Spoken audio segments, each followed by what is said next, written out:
so shall it be in the days of the Son of Man when he is revealed. இப்போது நாம் லோத்து காலத்துக்கு திரும்புவோம். Now we will turn to the days of Lot. ஆதியாகமம் 19ஆம் அதிகாரத்துக்கு வரும் பொழுது When we come to Genesis chapter 19, Lot சோதோமிலே குடியிருந்தார். Lot dwelt in Sodom. சோதோமுடைய ஜனங்களுடைய அக்கிரமம் மிக பயங்கரமாக இருந்தது. அது வானத்தை எட்டிக் கொண்டிருந்தது. The iniquity of the people of Sodom was very terrible. It ascended to heaven. அந்த லோத்து காலத்தில் மிக குறிப்பிட்ட ஒரு பெரிய குற்றம் பாவம் என்னவென்றால், அன்றைக்கு ஆண்கள் ஆண்களை விவாகம் பண்ணுகிறதான ஒரு பாவம். One notable sin in the days of Lot was that the sin of sodomy, male marrying male, was prevalent.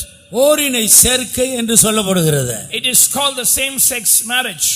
அதைத்தான் லோத்து காலத்தில் நாம் முக்கியமாக அந்த லோத்தின் காலத்தில் நடந்த சம்பவங்களில் இதை காண முடிகிறது. When we study the incidents that took place in the days of Lot, we can find this as something notable. Sodom கொமோராவுக்கு வரப்போகிற அழிவை எச்சரித்து சொல்லி அங்க இருந்த நீதிமானாகிய லோத்தை பாதுகாக்கும்படி 2 தூதர்கள் அனுப்பப்பட்டார்கள். 2 angels were sent to Sodom to warn of the impending judgment and to rescue Lot, who was a righteous man living among them.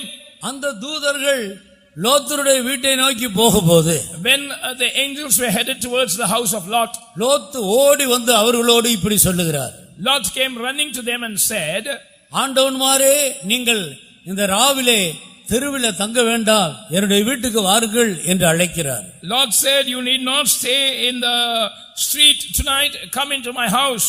இல்லை, நாங்கள் தெருவிலே ராத்தங்குவோம் என்று சொல்லுகிறார். And they refused and said, no, we will stay in the street all night. Lot அவர்களை வருந்தி தன்னுடைய வீட்டுக்குள்ளே அழைக்கிறார். He pressed upon them greatly and asked them to come into his house. இந்த விஷயம் அந்த பட்டணத்தில் உள்ளதான ஜனங்களுக்கு அறிவிக்கப்பட்ட போது, when this news came to the knowledge of the men of the city, அவர்கள் எல்லாரும் வந்து இந்த லோத்து வீட்டுக்கு வந்ததான 2 தூதர்களை வெளியே அனுப்போம், நாங்கள் அவர்களை அறிய வேண்டும் என்று சொல்லி வற்புறுத்துகிறார். They compressed and said to Lot that you must bring them out unto us so that we may know them. Sodom கொமோராவின் அக்கிரமங்களில் சீர்கேடுகளில் உயர்ந்து நின்றது இந்த ஓரினை சேர்க்கை பாவம். This same sex marriage was something that stood out as the peak of the sins of Sodom and Gomorrah. மனுஷகுமாரன் வரும் காலத்திலும் அப்படியே நடக்கும் என்று கர்த்தராகிய இயேசு எச்சரித்து சொன்னார். The Lord Jesus warned and said, so shall it be in the days when the Son of Man shall be revealed. இன்றைக்கு இது சாதாரணமாக பெரிய பெரிய அரசியல் தலைவர்கள், மத தலைவர்களும் ஒத்துக்கொள்ளக்கூடிய விதத்தில் இது இன்றைக்கு உலகத்தில் காணப்படுகிறது என்பது உங்களில் பலருக்கும் தெரியும். You all know that this is very common in this world today, something which world leaders, even religious leaders, have consented to.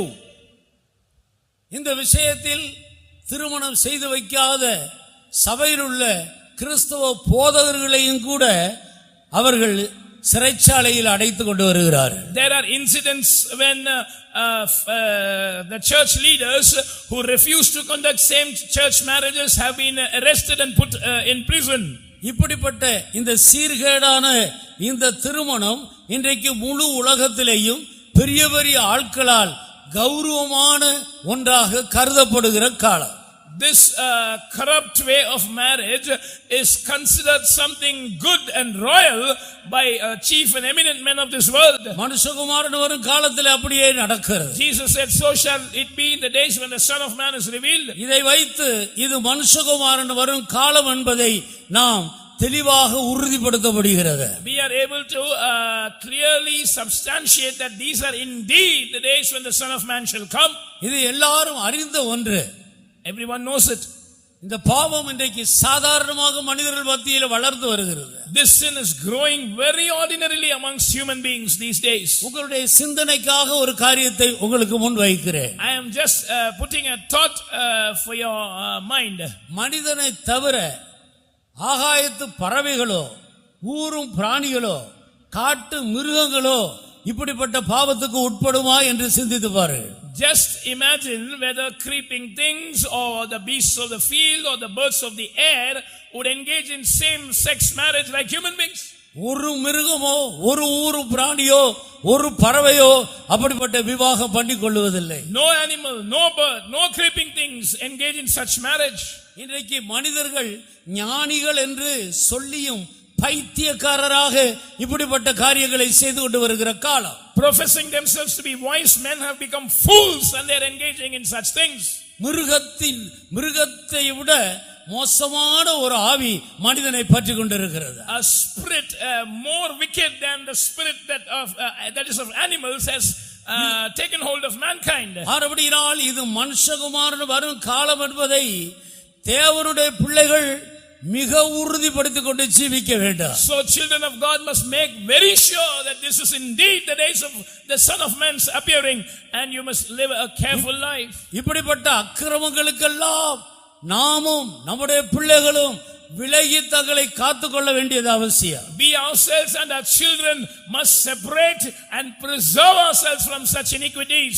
ஆனபடியால் அருமையான தேவனுடைய ஜனமே, Therefore, beloved people of God, இந்த பொல்லாத ஆவி சபையை விட்டு ஜனத்தை விட்டு அகற்றப்பட வேண்டும். this evil spirit must be removed from the people, from the church of God. இதற்காக எல்லா தேவனுடைய பிள்ளைகளும் ஜெபிக்க வேண்டும். And all children of God must pray for this. இல்லாவிட்டால் அசதியா இருக்கிற தேவ ஜனத்தையும் கூட இந்த ஆவி பற்றி கொள்ளும். Or else the spirit will take hold of the people of God also who are slack. ஒருமனப்படுவோமா? Let's all be united. கைகளை உயர்த்தி உறுதியாக நிச்சயத்தோடு முழு பலத்தோடு கர்த்தரை ஸ்தோத்திரித்து இந்த ஆவி சபையை விட்டு ஜனத்தை விட்டு நீங்கும்படி கர்த்தரை துதிப்போமா? Let's lift up our hands in unison with a steadfast mind, with an assurance, so that the spirit might be departed from the church of God, from the people of God. Shall we praise God? கொஞ்ச நேரம் ஒருமனப்பட்டு ஸ்தோத்திரிப்போம். With oneness of mind shall we praise God. ஸ்தோத்திரம் ஸ்தோத்திரம் ஸ்தோத்திரம் ஸ்தோத்திரம் ஸ்தோத்திரம் ஸ்தோத்திரம் ஸ்தோத்திரம் ஸ்தோத்திரம் ஸ்தோத்திரம் ஸ்தோத்திரம் ஸ்தோத்திரம் ஸ்தோத்திரம் ஸ்தோத்திரம் ஸ்தோத்திரம் ஸ்தோத்திரம் ஷபா பா பா பா பா பா பா லா ரா கிரா பா லா ரா பா சராரியா பா ஷபா லா ரா பா கரஸ். நாம் ஸ்தோத்திரம் பண்ணி கொண்டு இருக்கும் பொழுது கர்த்தருடைய ஆவியானவர் ஒரு தேவனுடைய வார்த்தை எனக்கு நினைப்பூட்டினார். When we were praising God, the Spirit of God reminded me of a verse. சத்துரு வெள்ளம் போல் வரும்போது, when the enemy shall come in as a flood, ஆவியானவர் கொடியேற்றுகிறவராக இருக்கிறார். the Spirit of God will raise up a standard against him. நமக்குள்ளே தேவ ஆவியானவர் வாசமா இருக்கிறார். The Spirit of God dwells in us. நாம் எல்லாரும் அன்பின் குமாரனுடைய ராஜ்யத்தின் அங்கத்தினராக இருக்கிறோம். We are all members of the kingdom of his dear son.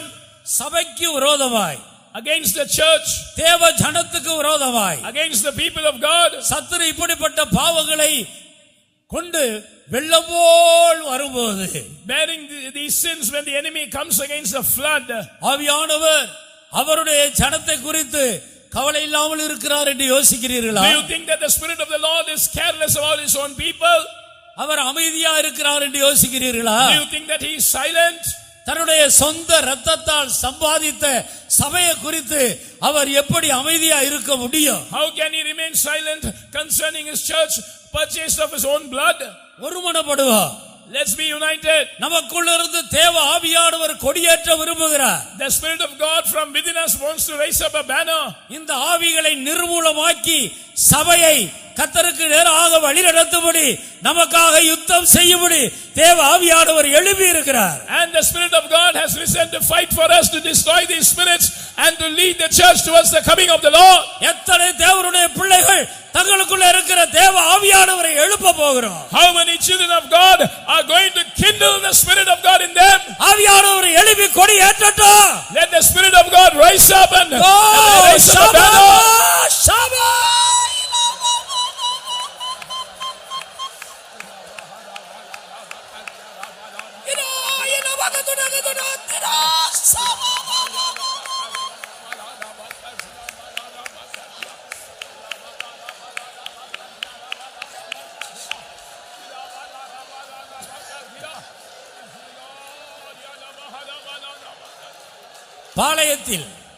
பாளையத்தில் பின்தங்கினவர்களை அமலேக்கியர் அழித்து போட்டது போல இந்த விஷயத்தில் அசதியாயிருக்கிற தேவனுடைய பிள்ளைகளை இந்த பொல்லாத ஆவி அழிக்கும்படி காத்து கொண்டிருக்கிறது. This evil spirit is waiting to destroy people who are slack in this matter, just like the Amalekites slew the people of God who were at the rear end of the camp. ஊழியர்கள் விசுவாசிகள் அனைவரும் ஒருமனப்படுவார்கள். All servants of God and believers shall be united. ஒன்று கூட தேவ ஆவியானவருக்கு நம்மை ஒப்புக்கொடுப்போம். Once again shall we yield ourselves to the Spirit of God. கர்த்தர் எழுப்பி இந்த ஆவிகளை நிர்மூலமாக்கட்டும். Let the Lord rise up and destroy these spirits. Oh, Shaba, Shaba, Shaba, Shaba.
கர்த்தருடைய ஆவியானவர் ஒரு காரியத்தை நினைப்பூட்டுகிறார். The Spirit of the Lord is reminding me of something. இப்படிப்பட்ட ஆவிகளை இந்த கடைசி நாட்களில் தைரியமாய் எதிர்த்து நிற்கக்கூடிய ஒரு அபிஷேகத்தை கர்த்தர் நமக்கு தர விரும்புகிறார். The Lord wants to give us an anointing so that we can boldly resist such spirits in these last days. சும்மா எதிர்த்தால் போதாது. It's not enough if we fight them ordinarily. இந்த ஆவிகளின் மேல் நியாய தீர்ப்பை செலுத்த வேண்டும். We must execute judgment upon these spirits. அதிகாரத்தோடு வல்லமையோடு இந்த ஆவிகளை வெறுக்க வேண்டும். We must hate and abhor these spirits with power and authority. எத்தனை பேர் அப்படிப்பட்ட ஒரு அபிஷேகத்தை விரும்புகிறோம்? How many of us desire such an anointing? கர்த்தரை உயர்த்தி துதியுங்கள். Oh, exalt the Lord and praise Him. Shana, Shana,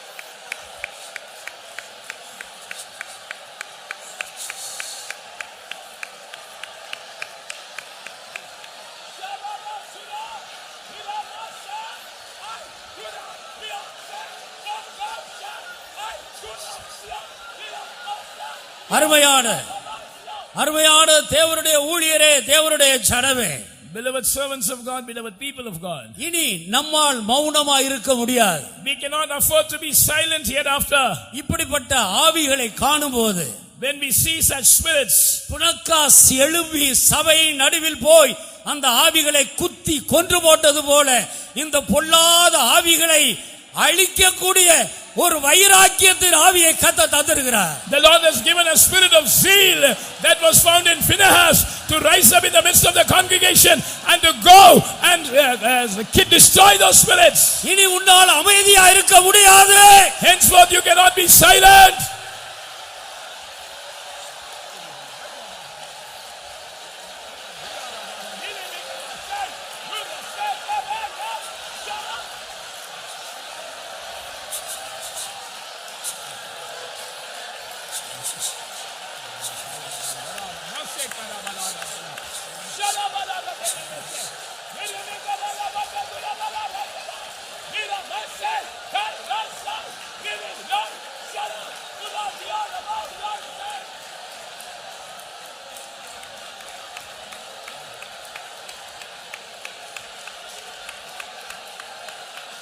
அல்லேலூயா. அடுத்ததாக இது கடைசி காலம் என்பதை நாம் விலக்கிக் கொள்ளும்படி கர்த்தர் நமக்கு முன்பாக கொண்டு வருகிற இன்னொரு சம்பவம் உண்டு. One more incident to confirm that these are the last days that the Lord is bringing before us. மத்தேயு எழுதின சுவிசேஷம் 24ஆம் அதிகாரம் 32வது வசனத்துக்கு நம்முடைய கவனத்தை திருப்புவோம். Let us turn our attention to the gospel according to St. Matthew chapter 24 and verse 32. அத்தி மரத்தினால் ஒரு உவமையை ஆண்டவர் சொல்லி அதன் ஊடாக ஒரு சத்தியத்தை வெளிப்படுத்துகிறார். The Lord spoke a parable concerning the fig tree and reveals a truth out of it. அத்திமரத்தினால் ஒரு உவமையை கற்றுக்கொள்ளுங்கள்.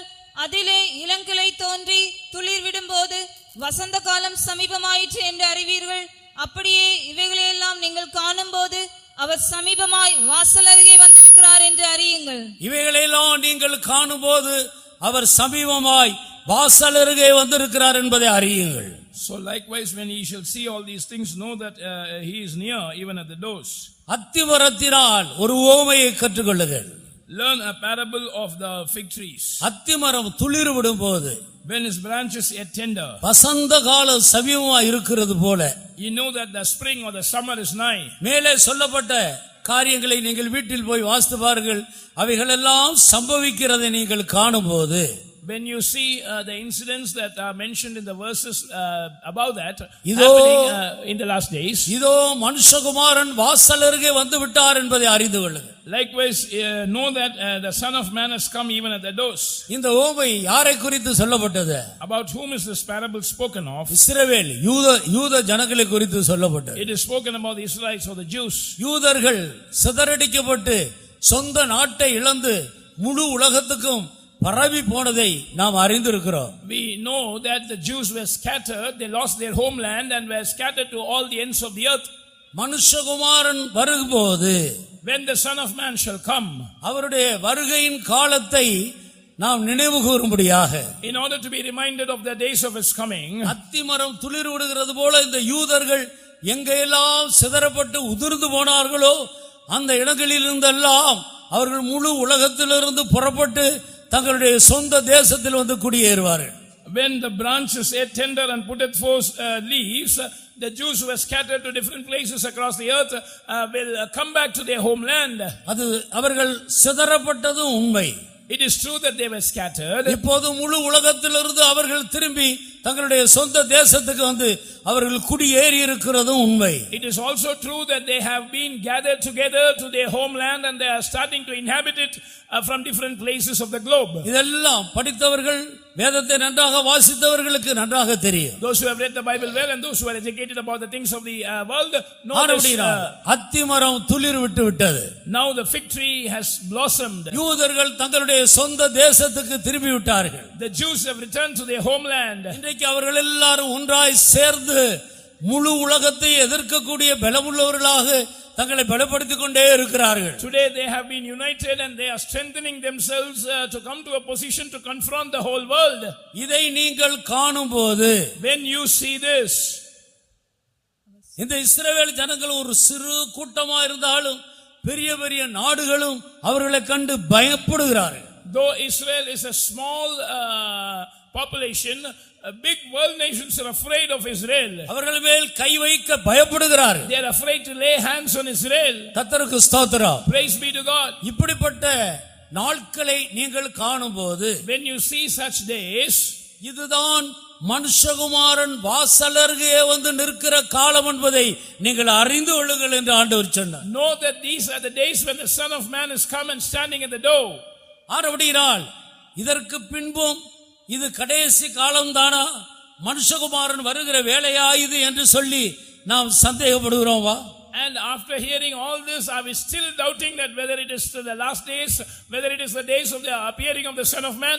இல்லாவிட்டால் இதுதான் கடைசி காலம் என்பதை உறுதிப்படுத்திக் கொண்டு இந்த காலத்தில் நாம் எப்படி இருக்க வேண்டும் என்பதை அறிந்து அப்படி ஜீவிக்க நம்மை ஒப்பு கொடுக்கிறோமா? Or have we assured that these are the last days and have we submitted ourselves to know how to live in these last days and have surrendered ourselves?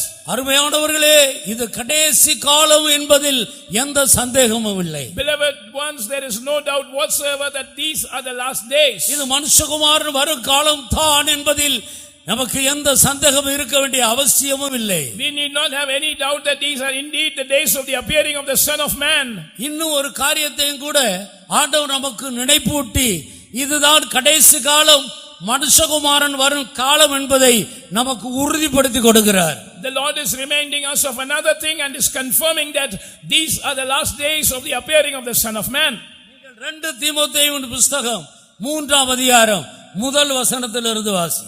Read from 2 Timothy chapter 3 verses 1 onwards. பரிசுத்த பவுல் தீமோத்தேயுவுக்கு எழுதி சபைக்கு உணர்த்தும்படியாக அவர் எழுதி உணர்த்தின ஒரு முக்கியமான ஒரு சம்பவம். This is an important scripture which St. Paul wrote to Timothy to warn the church.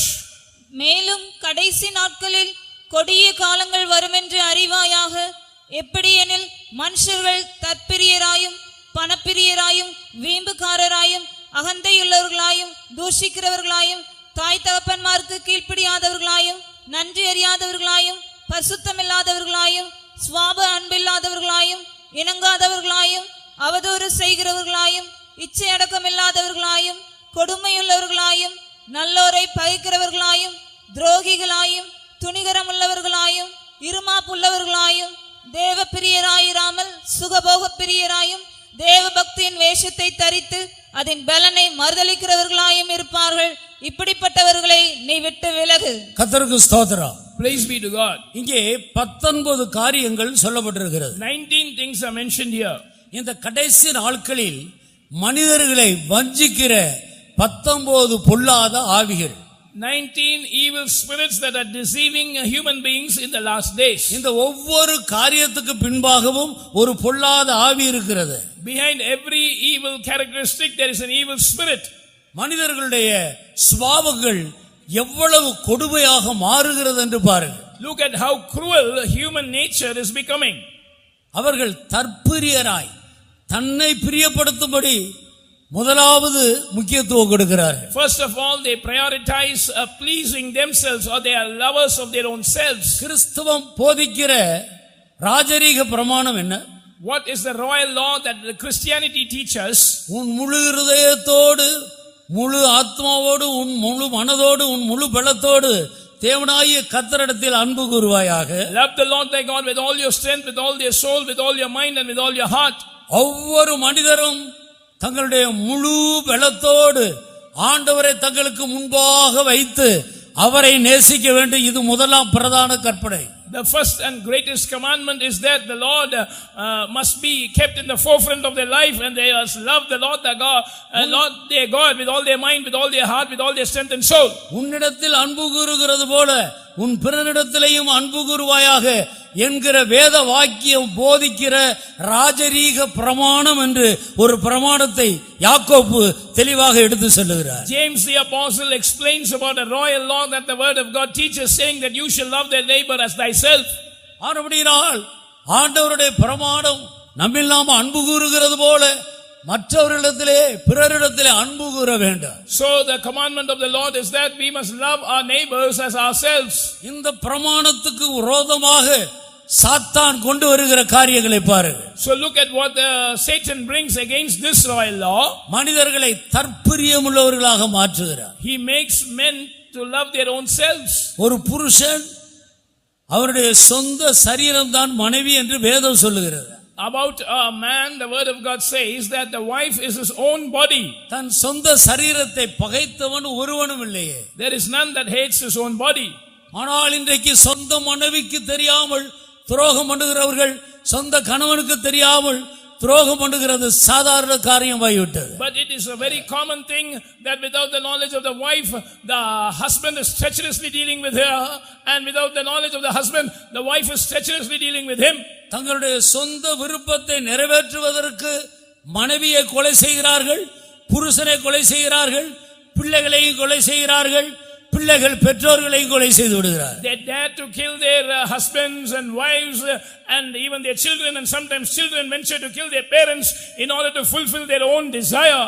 பணத்துக்காக பணப்பிரியராய் காணப்படும்படியாக இன்றைக்கு மனிதர்களை பிசாசு வஞ்சித்து முன்பின் அறிமுகம் இல்லாத எந்த விதத்திலேயும் தங்களுக்கு தெரியாத நபர்களை கொலை செய்யும்படி நிறைய பணத்தை வாங்கிக் கொண்டு பண ஆசையில் மனிதர்களை கொலை செய்கிற கும்பல் சாதாரணமாக பெருகிவிட்டது. இது உங்களுக்கு தெரியும். You know that the devil is deceiving mankind by covetousness, love of money, and people for the sake of the greed of money venture to kill innocent people whom they do not know before that in order to get a lump sum amount. இன்றைக்கு எத்தனையோ பெற்றோர்கள் தங்களுடைய பிள்ளைகளை அடக்க முடியாமல் பிள்ளைகள் கீழ்ப்படுகிறதில்லை என்று சொல்லி கண்ணீர் விட்டு கொண்டிருக்கிறதும் சத்தியம் என்பதை நீங்கள் அறிவீர்கள். And you know that many children are disobedient to their parents and the parents are not able to control them and they are shedding tears that they are beyond control. தேவ பக்தியின் வேஷத்தை தரித்து கொள்வார்கள். They will put on a form of godliness, ஆனால் அதனுடைய பலனை அவர்கள் மறுதலிப்பார்கள். but they will deny the power of godliness. பார்க்கும்போது உண்மையான கிறிஸ்தவர்களைப் போல வெளி தோற்றத்தில் எல்லா பக்தியையும் வெளிப்படுத்திக் கொண்டிருப்பார்கள். At the outset they will reveal themselves as true devout Christians. தீர்க்கதரிசனம் சொல்வார். They will prophesy, அற்புதங்களை செய்வார். they will perform miracles, பிசாசுகளை துரத்துவார். they will drive away demons, வியாதியஸ்தர்களை சுஸ்தமாக்குவார். they will heal the sick. ஆனால் தேவ பக்தியின் வேஷமாக வெளிப்படையாக காணப்படுகிறார்கள். உள்ளே தேவ சித்தம் செய்து அவரை பிரியப்படுத்தி ஜீவிக்கிற பலனை மறுதலிக்கிறவர்களாக இருக்கிறார். Outwardly they show themselves to have a form of godliness, but within them they lack that inner strength to do the will of God and to please God. மத்தேயு சுவிசேஷம் 7:21 in Matthew's Gospel chapter 7 and verse 21, இப்படிப்பட்டவர்களை பார்த்து ஆண்டவர் சொல்லுகிறார், அக்கிரம செய்கைக்காரரே, நீங்கள் என்னை விட்டு அகன்று போங்கள், நீங்கள் யார் என்று எனக்கு தெரியாது என்று ஆண்டவர் சொல்லுகிறார். Depart from me, ye workers of iniquity, I know you not, says the Lord about such people. இவர்கள் பக்தியின் வேஷத்தை தரித்து பலனை மறுதலித்த கூட்டத்தார். They have put on a form of godliness but are denying the power thereof. ஒவ்வொரு வேத வசனத்துக்கும் நடுங்கி அந்த வேத வசனம் அப்படியே நம்முடைய ஜீவியத்தில் அனுபவமாகும்படி ஜீவிக்கிறதுதான் மெய்யான கிறிஸ்துவ வாழ்க்கை. So true Christian life is to tremble at every word of God and surrender so that that word of God might be fulfilled in us. Mahatma Gandhi தன்னுடைய புத்தகத்தில் இப்படி எழுதியிருக்கிறார். Mahatma Gandhi has written in this manner in his book. இந்தியாவிலே கிறிஸ்தவர்களாக நடந்து கொண்டால் ஒரு இந்து கூட இருக்க மாட்டார். There will be not even a single Hindu in this country of India if Christians behave themselves as proper Christians. அவர் வேதத்தை நன்றாக படித்தவர். He has read the Bible properly. ஆனபடியால் அவருக்கு சத்தியம் தெரியும். He knew the truth. ஆனபடியால் நான் கிறிஸ்துவை நேசிக்கிறேன், கிறிஸ்தவர்களை வெறுக்கிறேன் என்றார். Therefore he made a statement, I love Christ but hate Christians. ஏனென்றால் அவருடைய போதனையின்படி அவர்கள் ஜீவிக்கிறதில்லை. Because they do not live according to the teachings of Christ. இந்த 19 பொல்லாத ஆவிகளும் சபைக்குள்ள வரக்கூடாது. These 19 wicked spirits must not enter into the church. தேவ ஜனங்களுக்குள்ள காணப்படக்கூடாது. They must not be seen in the people of God. இந்த ஆவிகளுக்கு நாம் எதிர்த்து நிற்க வேண்டும். We must resist these spirits. ஒவ்வொரு நாளும் யோபுவை போல பிள்ளைகளை எல்லாம் கூட்டி வைத்து இருதயத்தில் கூட கர்த்தரை அவர்கள் தூசியாமல் இருக்க வேண்டும் என்ற அந்த சிந்தையோடு ஒவ்வொரு பெற்றோர்களும் குடும்பமாக அனுதினமும் தங்களுடைய குடும்பத்திலே சுத்திகரித்து ஜீவிக்க வேண்டும். Every parents must take effort to sanctify their family as a whole every day by gathering even the children and taking care so that they do not blaspheme God even in their heart. கொர்நேலியு ஒரு 100க்கு அதிபதியாக இருந்தார். Cornelius was a centurion. அவ்வளவு பெரிய உத்தரவாதம் இருந்தாலும் குடும்பமாக எல்லாரோடு சேர்ந்து தேவ பக்தி உள்ளவராய் ஜீவித்தார். So though he was in such a high responsibility, he was living a devout life along with his family members. தேவ பக்தியின் வேஷத்தை வெறுத்து அதனுடைய பலனை நம்முடைய வாழ்க்கையில் அனுபவிக்கும்படி நாம் முக்கியத்துவம் கொடுப்போமாக. And let us hate the form of godliness and let us prioritize a life wherein we put on the power of godliness. ஏறக்குறைய 2000 வருடங்களுக்கு முன்பாக அப்போஸ்தலனாகிய பவுல் இந்த கடைசி காலத்தை குறித்த ஒரு தீர்க்க தரிசனம் போல இந்த வசனத்தை எழுதி இருக்கிறார். Saint Paul has written the scripture 2000 years ago as a prophecy concerning the last days. கடைசி காலத்தில் கொடிய காலங்கள் வரும் என்று அறிவீர்களாக. Know that in the last days perilous times shall come. என்ன கொடிய காலம்? What is that perilous time? மனிதர்களுடைய சுபாவங்கள் அவ்வளவு கொடுமையாக மாறிவிடுகிறது. The nature of human beings will be so cruel. ஆனபடியால் இந்த பொல்லாத சுபாவங்களுக்கு நம்மையும் நம்முடைய ஜனத்தை ஆண்டவர் விலக்கி காக்க வேண்டும். So the Lord must preserve us and our people from these evil characteristics. இதை குறித்து தேவனுடைய பிள்ளைகள் மிக எச்சரிக்கையா இருக்க வேண்டும். People of God must be cautious about these things. இன்று முதற்கொண்டு இந்த வசனத்தின்படி ஜீவிக்கிறதில் நம்முடைய கவனத்தை செலுத்த வேண்டும். From today onwards we must pay our attention to live according to this word. இந்த 19 பொல்லாத ஆவிகளுக்கும் நம்மையும் நம்முடைய ஜனத்தை கர்த்தர் விலக்கி காக்கும்படி கரங்களை உயர்த்தி ஸ்தோத்திரம் பண்ணுவோம். So that the Lord must preserve us and our people from these 19 evil characteristics. Lifting up our hands shall we praise God. ஸ்தோத்திரம் ஸ்தோத்திரம் ஸ்தோத்திரம் ஸ்தோத்திரம் ஸ்தோத்திரம் ஸ்தோத்திரம் ஸ்தோத்திரம் ஸ்தோத்திரம் ஸ்தோத்திரம் ஸ்தோத்திரம் ஸ்தோத்திரம் ஸ்தோத்திரம் ஸ்தோத்திரம் ஸ்தோத்திரம் ஸ்தோத்திரம் ஸ்தோத்திரம். கர்த்தருடைய நாமத்துக்கு மகிமை உண்டாவதாக. Glory be to the name of the Lord. இந்த வேத வசனங்களை கொண்டு இதுதான் கடைசி காலம் என்பதை நாம் உறுதிப்படுத்திக் கொள்ளுகிறோம். Through these words that were shared, we can be assured that these are the last days. இந்த வசனங்களை கேட்கிற ஒவ்வொரு தேவனுடைய பிள்ளைகளும் இது கடைசி காலம் என்பதில் முழு நிச்சயம் உள்ளவர்களாய் காணப்படுவோம். Every child of God listening to these words, let us be fully assured that these are indeed the last days. இந்த காலத்தில் வெளிப்பட ஆயத்தமாக்கப்பட்டிருக்கிற இரட்சிப்பு என்று ஒரு இரட்சிப்பை குறித்து பரிசுத்த பவுல் தெளிவாக சபைக்கு எடுத்து எழுதுகிறார். Saint Peter writes to the church clearly about a salvation that is ready to be revealed in this last time. இது கடைசி காலத்தில் வெளிப்பட போகிற இரட்சிப்பு. This is the salvation which is ready to be revealed in the last time. இது வெளிப்பட்ட இரட்சிப்பு அல்ல. This is not a salvation that was revealed. வெளிப்பட போகிறது.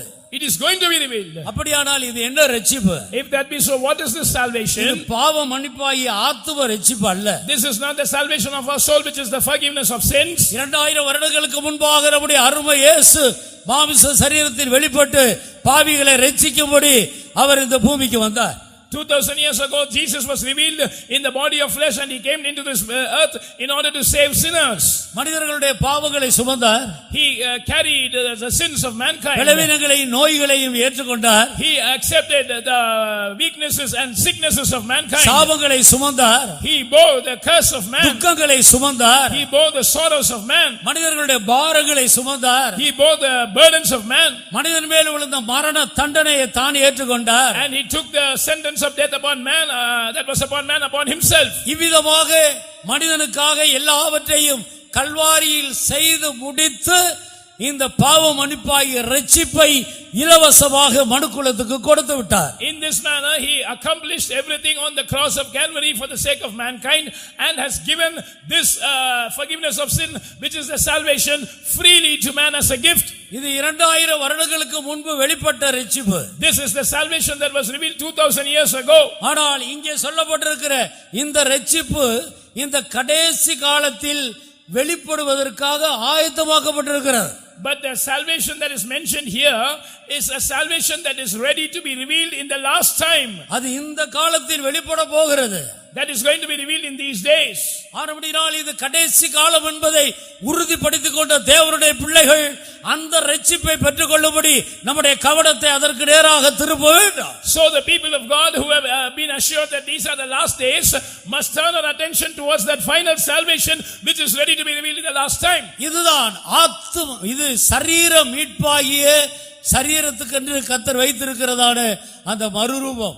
This is the redemption of the body or the transformation that the Lord has reserved for the body. கிறிஸ்துவுக்குள் மரித்தவர்கள் முதலாவது உயிர்த்தெழுவார்கள். உயிரோடு ஜீவிக்கிற பரிசுத்தவான்கள் மறுரூபமாகி அவரை சந்திப்பார்கள். இந்த மாமிசமும் இரத்தமும் நம்மை விட்டு ஒழிந்து போகும். This flesh and blood shall be removed from us. The dead in Christ shall rise up first, and then we who are alive and remain in Christ will be caught up together in the heavens and be transformed and meet him. 1 கொரிந்தியர் 15ஆம் அதிகாரத்தை நான் வாசிக்கும் பொழுது, when we read 1 Corinthians chapter 15, அந்த அதிகாரம் முழுவதும் உயிர்த்தெழுதலை பற்றி தெளிவாக விவரிக்கக்கூடிய ஒரு அதிகாரம். that chapter gives a vivid description about resurrection. அதிலே மிக தெளிவாக படிக்கிறோம், மாமிசமும் இரத்தமும் தேவனுடைய ராஜ்யத்தை சுதந்தரிக்க மாட்டாது. There we read crystal clearly, flesh and blood shall not inherit the kingdom of God. இப்போது நமக்கு இருக்கிற இந்த மாமிச சரீரம், இரத்தம் உள்ள இந்த சரீரம் தேவனுடைய ராஜ்யத்துக்குள்ள பிரவேசிக்காது, அதை சுதந்தரிக்கவும் மாட்டாது. This body of flesh and blood that we have now will not enter into the kingdom of God, neither will it inherit the kingdom of God. இதனுடைய வல்லமை பலனெல்லாம் மரணத்தோடு முடிவடைகிறது. All the strength and power of this body ends with death. ஆனபடியால் அதற்கு பின்பு இந்த சரீரம் ஒன்றுக்கு உதவாததாக மண்ணாக போய்விடுகிறது. After that this body will not profit for anything, it will decay as dust. கர்த்தருக்கு ஸ்தோத்திரம். Praise be to God. அந்த விபூதி புதன் என்று ஒரு பேர் கிறிஸ்தவர்கள் மத்தியிலே ஒரு புதன் உண்டு. There is Ash Wednesday celebration amongst the nominal Christians. அப்பொழுது அந்த குருத்தோலை எல்லாவற்றையும் அவர்கள் சாம்பலாக்கி அந்த சாம்பலை எடுத்து ஒவ்வொருவருடைய நெற்றியிலே தடவர், நீ மண்ணா இருக்கிறாய், மறுபடியும் மண்ணாய் போவாய். They will burn the palm leaves and put the ash upon the forehead of every Christian, saying that you are dust, you shall return to the dust. நான் எத்தனையோ முறை அந்த சாம்பல் உள்ள அந்த அந்த பாத்திரத்தை எடுத்துக்கொண்டு அந்த சாமியாரோடு போய் கொடுத்திருக்கிற ஒவ்வொருவருடைய நெற்றியிலே இதைத்தான் சொல்லிக் கொண்டிருப்பேன். I have carried that vessel containing that ash many times along with the Catholic priest, and they would place it on every forehead and say this, you are dust, thou shalt return to the dust. மனிதன் மண் என்பதை நினைவு கூற வேண்டும். Man must remember that he is dust. மாமிசமெல்லாம் புல்லை போல இருக்கிறது. All flesh is as grass. அவன் சேர்த்து வைத்த இந்த சரீரத்தில் மாமிசமும் இரத்தமும் உள்ள இந்த சரீரத்தில் அவன் சேர்த்து வைத்த அவனுடைய மகிமை எல்லாம் புல்லின் பூவை போல இருக்கிறது. All the glory that he has accumulated in this body of flesh and blood is like a flower of the grass. புல்லு நிரந்தரம் அல்ல, அதனுடைய பூவும் நிரந்தரம் அல்ல. Neither is the grass permanent, nor is the flower of the grass. புல் உலரும், பூ உதிரும். The grass will wither and the flower will dry and fall away. எவ்வளவு அருமையாய் பேணி பாதுகாத்து நல்ல முறையில் எக்ஸர்சைஸ் பண்ணி திடகாத்திரமான ஒரு சரீரத்தை வைத்திருந்தாலும் அது புல்லுக்கு ஒப்பானது, அது வெகு சீக்கிரத்தில் உலரும். No matter how much care you take to maintain this body, do physical exercises and keep yourself fit.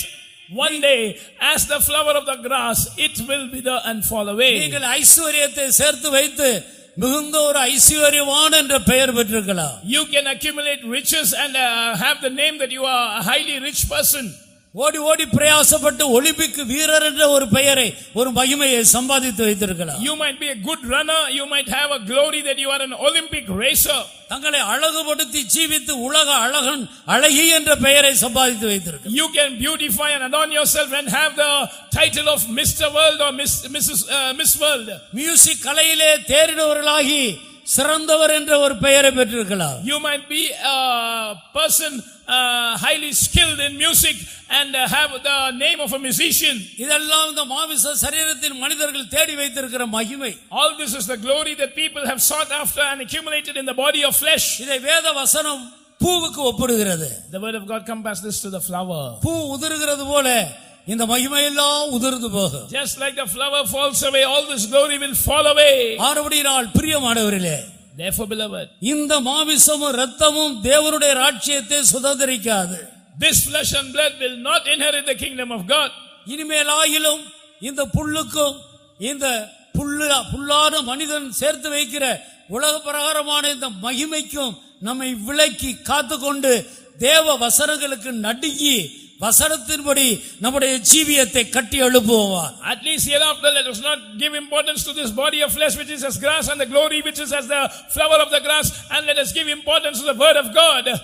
யார் வேத வசனம் ஒவ்வொன்றுக்கும் நடுங்கி தங்களுடைய ஜீவியத்தை கட்டி எழுப்புகிறார்களோ, all those who tremble at every word of God and build up their lives accordingly, வேத வசனமும் அழியாது அந்த வசனத்தின்படி தங்களுடைய ஜீவியத்தை கட்டி எழுப்பிட தேவ பிள்ளைகளுக்கு ஆண்டவர் ஒரு மகிமையான சரீரத்தை தரப்போகிறார், அதுவும் அழியாத சரீரம். The word of God is incorruptible, and the people of God who tremble at the word of God and live their lives, the Lord is going to give them a glorious body which is also an incorruptible body. அழிவுள்ளதாகிய இது அழியாமையை சுதந்தரிக்க மாட்டாது.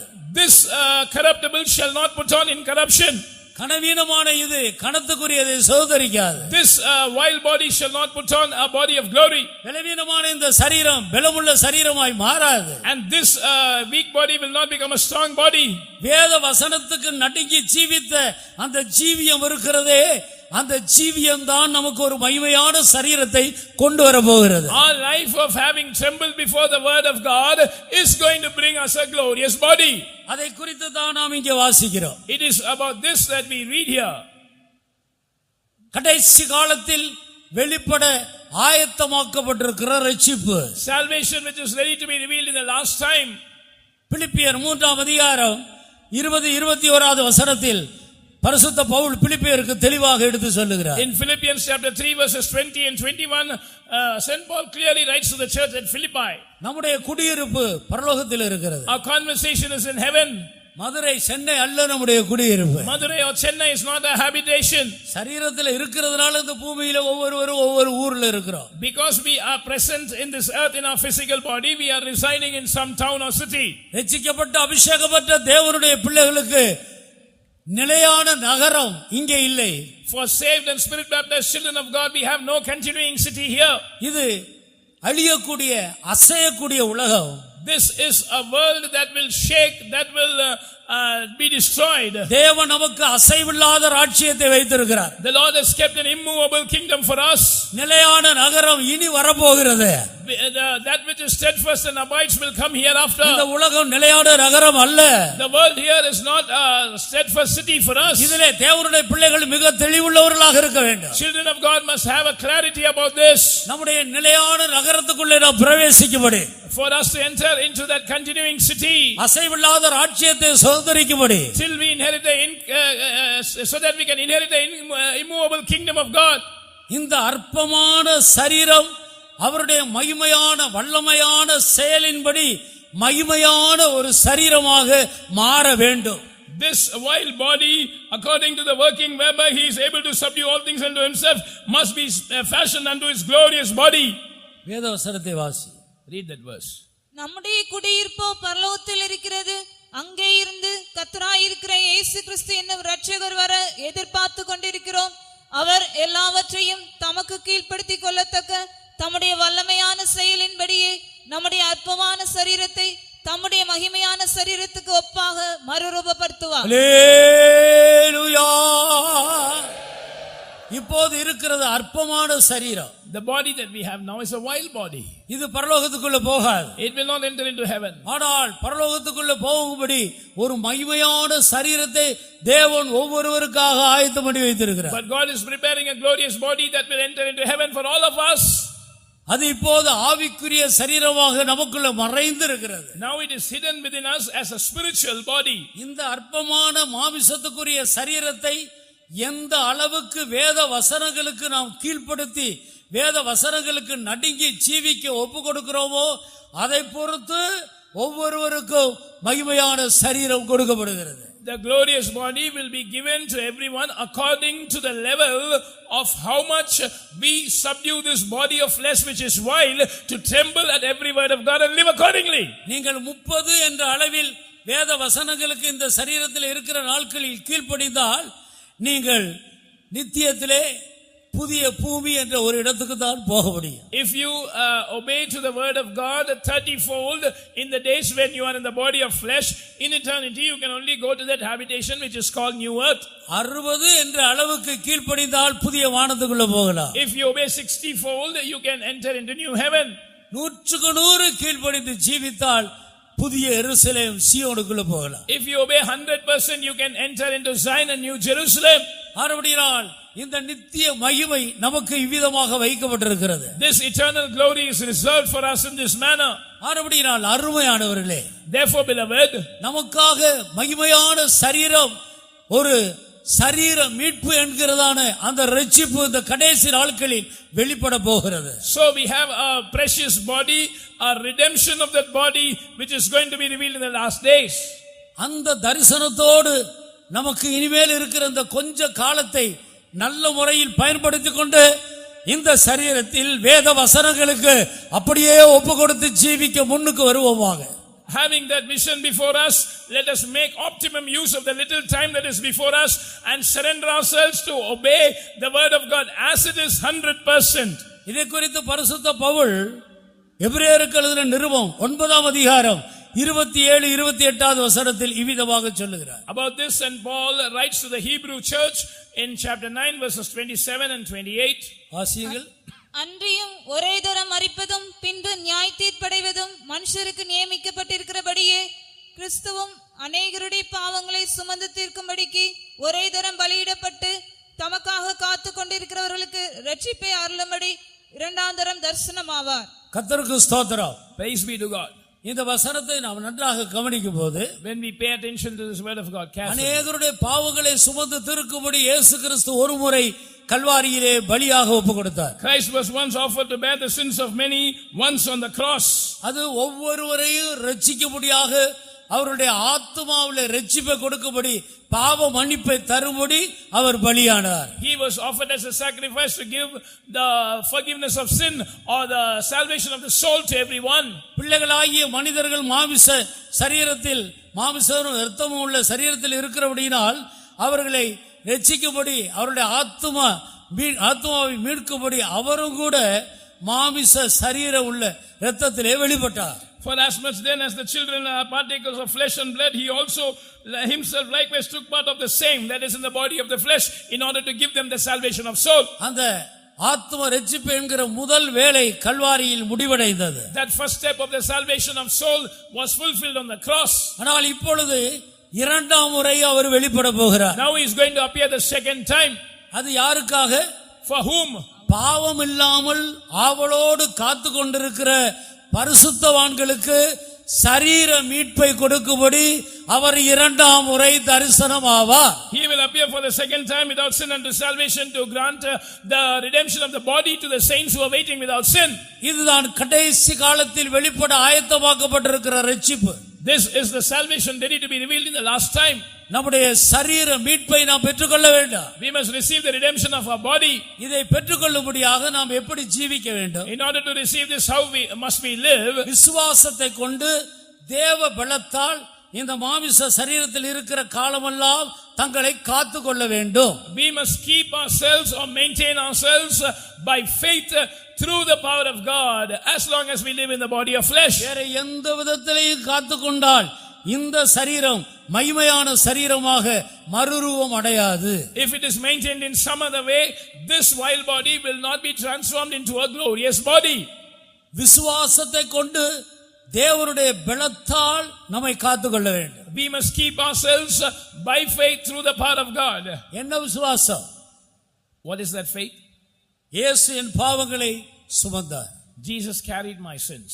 நான் பாவங்களுக்கு செத்தவனாய் இருக்கும்படி என் பாவங்களை அவர் சுமந்தார். So that I might be dead to sins, he carried my sins. பாவங்களுக்கு செத்து போன ஒரு வாழ்க்கையை கர்த்தராகிய இயேசு கல்வாரியில் நமக்காக கட்டளையிட்டிருக்கிறார். The Lord has commanded a life that is dead to sins for us on the cross. பலவீனங்களை ஏற்றுக்கொண்டு நோய்களை சிலுவையின் மேல் சுமந்து விட்டார்.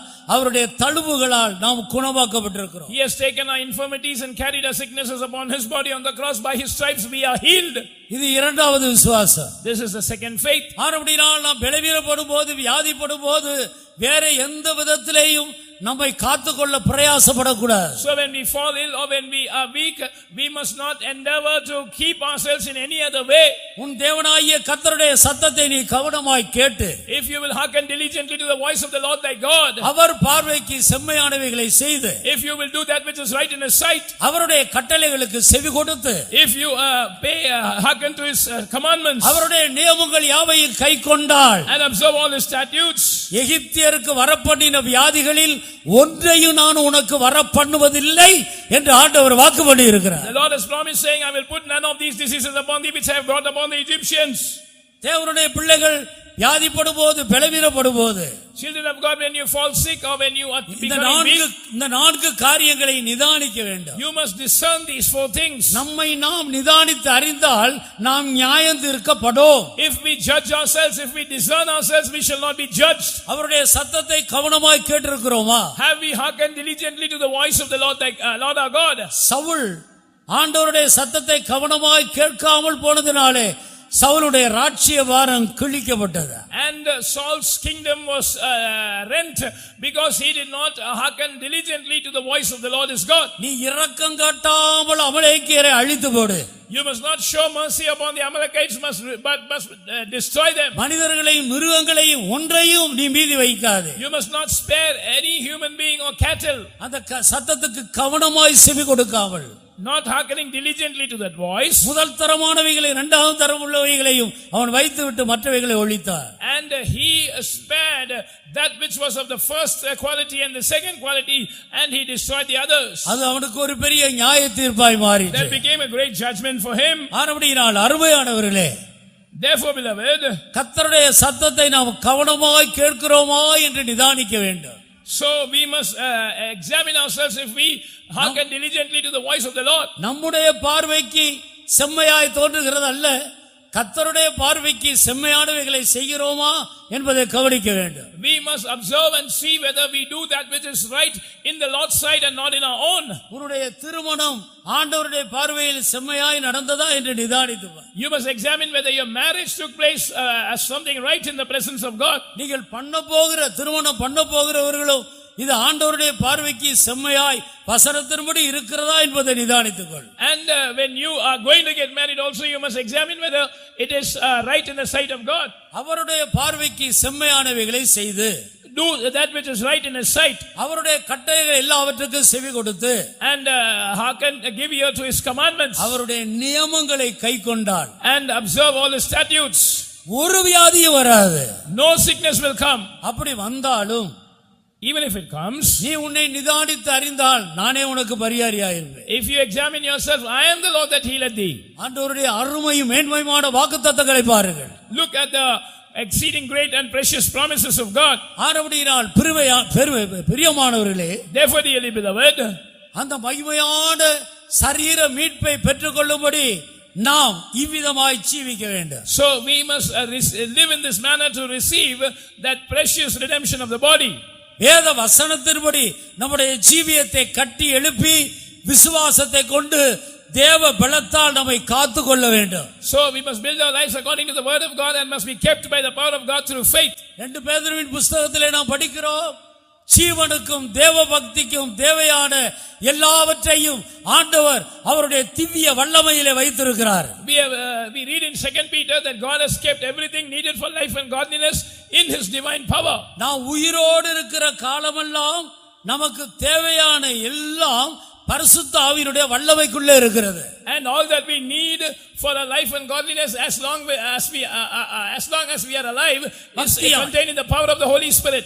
பக்தியாய் பரிசுத்தமாய் ஜீவிப்பதற்கு தேவையான எல்லா கிருபையும் பரிசுத்த ஆவியினுடைய வல்லமைக்குள்ளே இருக்கிறது. all the grace needed to live a devout, godly and holy life is contained in the power of the Holy Spirit. ஒரு கிறிஸ்தவன் இந்த வல்லமையினாலே தன்னை காத்துக்கொண்டு ஜீவிக்க வேண்டும். a Christian must preserve himself by this power and live. அப்படிப்பட்டவர்கள் மட்டும்தான் சரீர மீட்பை பெற முடியும். such ones alone can receive the redemption of the body. மறுரூபத்தை பெற்றுக்கொள்ள முடியும். they can receive a transformation. ஆனபடியால் தான் இந்த பூமியிலே அதற்காக கர்த்தர் நம்மை வேறு பிரித்திருக்கிறார். that is why the Lord has separated us for this cause upon the earth. நாம் இந்த நாட்களிலே எப்படி ஜீவிக்கிறோம்? how do we live in these days? எரேமியா தன்னுடைய புலம்பலின் புத்தகத்திலே ஜனத்தினுடைய நிலவரங்களை கண்டு இப்படி புலம்புகிறார். Jeremiah, seeing the state of the people of his days, is lamenting in the book of Lamentations. ஐயோ, பரிசுத்த ஸ்தலத்தில் காணப்பட்ட விலையேறப்பட்ட கற்கள் இன்றைக்கு தெருக்களின் மூலையிலே கொட்டப்பட்டு கிடக்கிறது. and he laments saying that the stones of the sanctuary are poured out on the top of every street. பரிசுத்த ஸ்தலத்தில் இருந்து விலையேறப்பட்ட கற்கள் என்ன? what are the precious stones of the sanctuary? விலையேறப்பட்ட உபதேசங்கள், precious doctrines. இன்றைக்கு அவைகள் தெருக்களின் மூலையிலே கொட்டப்பட்டு கிடக்கிறது. they are poured out in the top of every street today. மனிதர்கள் அந்த உபதேசத்தை புறம்பே தள்ளி இருக்கிறார்கள். the men have cast aside the doctrine. அது சபையை விட்டு வெளியே போய் கொண்டிருக்கிறது. it is going out of the church. அந்த விலையேறப்பட்ட உபதேசத்தில் ஒன்றுதான் இந்த தெய்வீக சுகம். and one precious truth is the truth of divine healing, தெய்வீக ஆரோக்கியம், divine health. ஆண்டவர் இதை நமக்கு தந்திருக்கிறார். God has given this to us. ஆனால் இன்றைக்கு அது தெருக்களின் மூலையிலே கிடக்கிறது என்று தீர்க்கதரிசி புலம்புகிறார். But the prophet laments that it is lying on the top of every street today. மறுபடியும் அதை சபைக்குள்ள கொண்டு வருவோமாக. Let us bring it back to the church. இது கடைசி நாட்கள். These are the last days. மனுஷகுமாரன் வெளிப்பட போகிறார். The Son of Man is going to be revealed. நம்முடைய சரீர மீட்பு வெளிப்பட போகிறது. Our redemption of the body is going to be revealed. கடைசி காலத்தில் வெளிப்பட ஆயத்தமாக்கப்பட்டிருக்கிற அந்த இரட்சிப்பை பெற்றுக்கொள்ளும்படி நாம் மறுபடியுமாக அந்த விலையேறப்பட்ட கற்களை நம்முடைய ஜீவியத்தில் அனுபவிக்கும்படி நம்முடைய மனதை திருப்புவோமாக. Let us turn our minds to experience the precious stones of the sanctuary once again, so that we can be kept by the power of God through faith and receive the redemption of the body ready to be revealed in the last time. அருமையான தேவனுடைய ஜனமே, Beloved people of God, பரலோகத்தில் நமக்காக வைக்கப்பட்டிருக்கிறதான சுதந்திரம் உங்களுக்காக பரலோகத்தில் வைக்கப்பட்டிருக்கிறது என்று சொல்லப்பட்டதே, அந்த சுதந்திரம் என்ன? what is that inheritance reserved in heaven for us? அதுதான் புதிய எருசலேமும் சீயோனுமாக இருக்கிறது. That is New Jerusalem and Zion. அதுதான் பரலோகத்தில் இருக்கிற மகிமையிலேயே சிறப்பான மகிமை. That is the most sublime glory of all the glory in heaven. அந்த மகிமையை நிரந்தரமாக பெற்றுக்கொண்டு அனுபவிக்கும்படி ஆண்டவர் என்னையும் உங்களையும் மற்ற எல்லா ஜனங்களை விட்டு பிரித்து வேறு பிரித்து கொண்டு வந்திருக்கிறார். God has separated you and me out of every other people of the earth, so that we can experience that glory forever. ஒரு முறை அந்த மகிமைக்குள்ளே போனால் போனதுதான், திரும்பி வருவதில்லை. Once you enter into the glory, it is once and forever, you will not come back. ஆனபடியால் இந்த கொஞ்ச கால இந்த பூமியில வாழ்கிற இந்த வாழ்க்கையில் வரப்போகிற நித்தியத்தில் சிறப்பானதை தெரிந்து கொள்வோமாக. And in this little time that we have in the body of flesh upon the earth, let us choose that which is most sublime in eternity. மரியாளுக்கு ஒரு சந்தர்ப்பம் கொடுக்கப்பட்டது. Mary was given a chance. அந்த வீட்டுக்கு ஆண்டவர் போனார். The Lord visited that house. மரியாள் ஓடி போய் ஆண்டவருடைய பாதத்தில் அமர்ந்தாள். Mary ran and sat at the feet of Jesus. மரியாளை குறித்து ஆண்டவர் என்ன சொன்னார்? What did the Lord say about Mary? இவள் தன்னை விட்டு எடுபடாத நல்ல பங்கை தெரிந்து கொண்டாள். She has chosen that good part which shall not be taken away from her. தன்னை விட்டு எடுபடாத, it shall not be taken away from her. என்றைக்கும் எடுபடாத, it shall never be taken away from her. ஆண்டவரோடு யுகாயுகமாய் அந்த புதிய எருசலேமிலே சீயோனிலே வாழ்கிற நல்ல பங்கை அவள் தெரிந்து கொண்டாள். She chose that good part to dwell with the Lord forever in that Zion and New Jerusalem. மோசேயினுடைய காலத்தில் கிறிஸ்துவின் ஆவி வெளிப்பட்டு வந்தது. And in the days of Moses, the Spirit of Christ was revealed. தேவனுடைய பிள்ளைகளோடு துன்பத்தை அனுபவிப்பதை மோசே தெரிந்து கொண்டார். Moses chose to suffer afflictions with the people of God. தெரிந்து கொள்வதற்கு எத்தனையோ வாய்ப்புகள், வழிகள் இருக்கிறது. There are many choices to make. அனித்தியமான பாவ சந்தோஷங்களை அனுபவிப்பதை பார்க்கிலும், எகிப்தில் உள்ள பொக்கிஷங்களை பார்க்கிலும், ஆண்டவருடைய பிள்ளைகளோடு துன்பத்தையும் நிந்தையையும் அவமானத்தையும், கிறிஸ்து நிமித்தம் வருகிற அவமானத்தை சகிப்பதை அவர் தெரிந்து கொண்டார். Rather than choosing the riches of Egypt, rather than choosing to enjoy the pleasures of sin for a season, he chose to suffer affliction with the people of God. He chose to endure reproach for the sake of Christ with the people of God. கர்த்தருக்கு ஸ்தோத்திரம். Praise be to God. 1000 நாளை பார்க்கிலும் உம்முடைய பிரகாரங்களில் செல்லும் ஒரு நாள் நல்லது. And more than 1000 days, one day in your courts is better. ஆகாமிய கூடாரங்களில் வாசமாய் இருப்பதை பார்க்கிலும் தேவனுடைய ஆலயத்தின் வாசற்படியில் காத்திருப்பதையே நான் தெரிந்து கொள்வேன் என்று தாவீது சொன்னார். And David said, I will choose to rather dwell at the door of their sanctuary than to dwell in the tents of wickedness. தெரிந்து கொள்ளுதலின் உரிமை நமக்கு கொடுக்கப்பட்டிருக்கிறது. The freedom of choice is given to us. எவ்வளவு காலம் இந்த பூமியில் நாம் ஜீவிக்க போகிறோம் நமக்கு தெரியாது. We do not know how long we will live upon the earth. நம்முடைய முழங்கால்களை முடக்குவோமாக. Shall we bend our knees?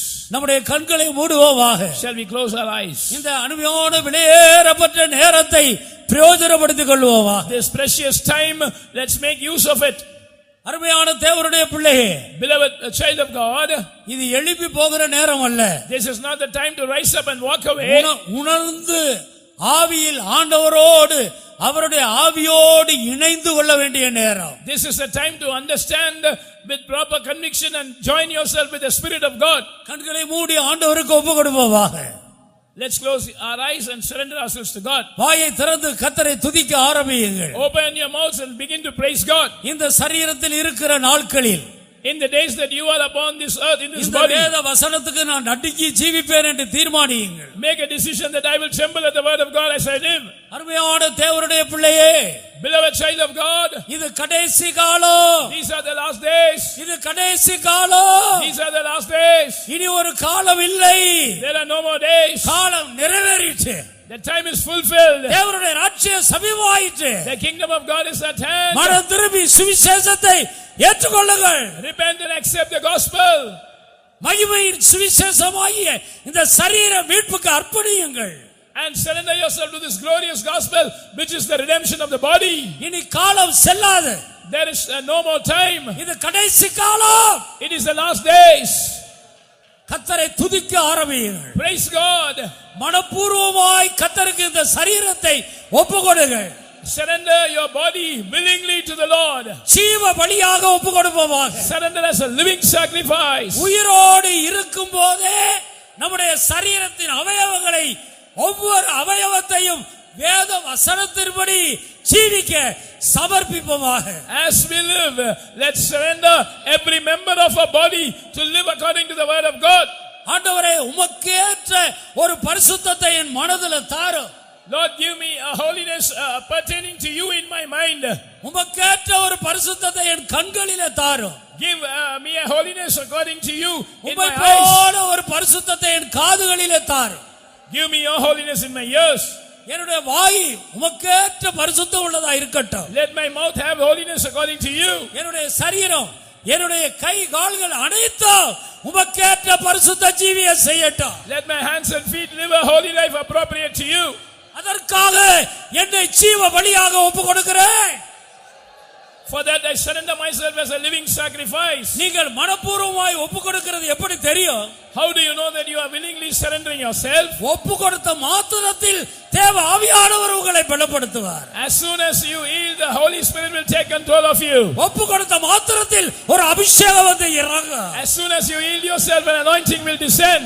ஆண்டவர் நம்மை அங்கீகரிப்பார். The Lord will accept you. புறஜாதியாராகிய பலி பரிசுத்த ஆவியினாலே பரிசுத்தமாக்கப்படுகிறது.